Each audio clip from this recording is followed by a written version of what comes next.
This week in Keep Your Hands Off Eizouken, we finally get an Asakusa backstory in our penultimate episode. Stay tuned.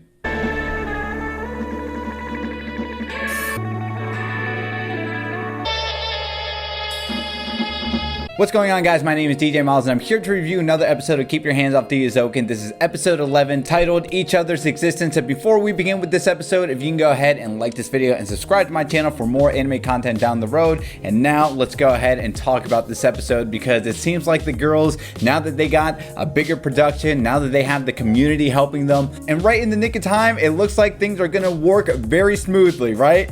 Nope, because we find out literally in the last 20 seconds that the sound director person found out that, oh, the music sounds really jarring in this. Is this the song that you guys want to use for the final project? This is not what we heard from the demo. Why does it sound this jarring in the film? And look at that.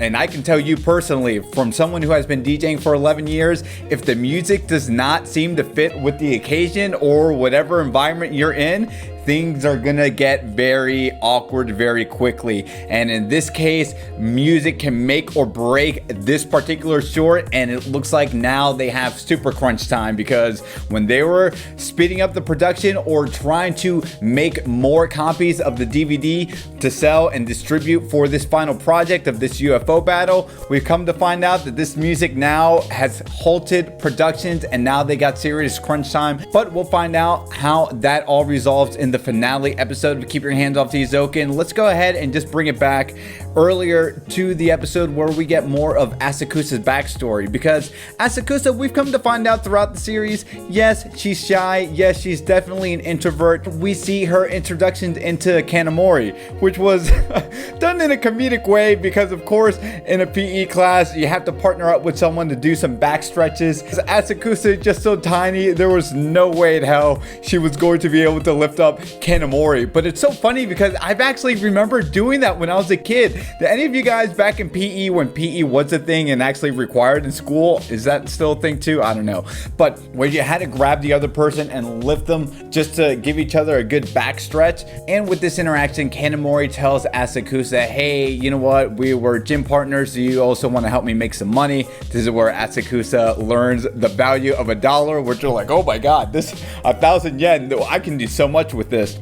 Although my mother told me I shouldn't be taking not candy from strangers, but money from strangers. And of course, it shouldn't be too surprising that Kanamori already had a hustle and making money business mentality from her flashback that we've seen a few episodes prior. Sadly, Kanamori wasn't open to Asakusa's friendship in the beginning. She looked at it like a very, again, business mentality. The only reason we had to be gym partners in the first place is because I needed you and you needed me. We had to coexist to do this one mutually beneficial thing for the both of us. I'm not gonna call it a friendship still, but it looks like we're gonna have to still coexist in this world. So if you can work for me, I can give you some money, and vice versa. And you know what? It's just a handshake and nothing more. But that is still the inspiration years later into this new short, because we see how Asakusa comes up with this theme of coexistence and how it's only natural that there be different ways of looking at things, but a mutually beneficial relationship, albeit give and take, can still come out to be something beautiful in the end and can blossom into a friendship. So I really like where that backstory comes full circle with that. And I also like how the inspiration of the kappas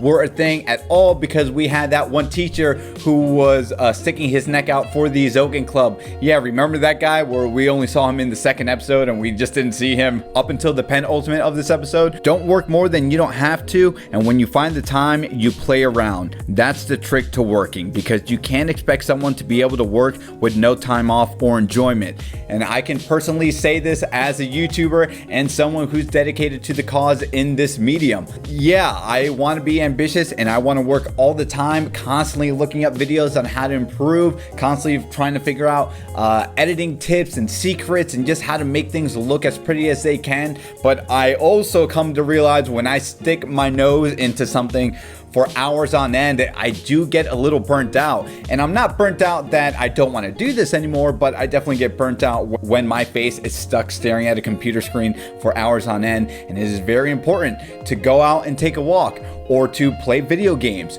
or to read a book and to get your mind off things, because of course, and then you take that 10-minute break, you come back more refreshed and you're like, oh yeah, this was so much easier to solve. How the hell did I not think about this earlier? So I like how the Eizouken Club brings that up, and they make it very vital to show, yes, people, no matter what you're passionate in, it's very important to take a break, because during those breaks, you can find the best source of inspiration and motivation to now tackle on your projects, or to make you more encouraged to face them head on, right? So I really like that message that the Eizouken Club brings out. The vice principal and again the student councils just always have to have it against the Eizouken Club. They pretty much give warnings to the PC Club and the art club, saying if you are involved in any of this and that there are any funds acquired outside of school for this project, this whole project is going to be cut short.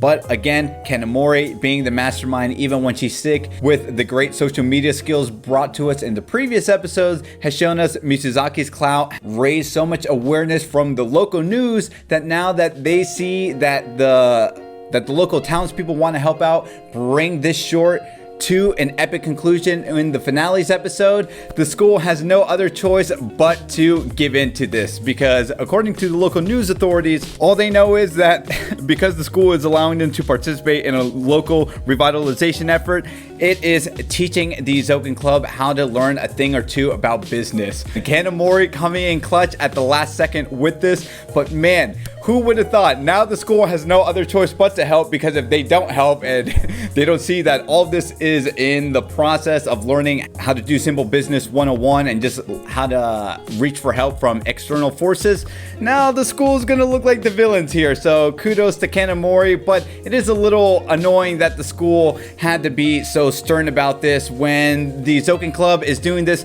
yes, to maybe make a little profit here and there, but they are also revitalizing the school and making a name for the school. And don't you want to be associated as the school that made the Eizouken Club a thing to begin with, right? I'm sure Harvard is jerking off the fact that Steve Jobs, hey, he came from us.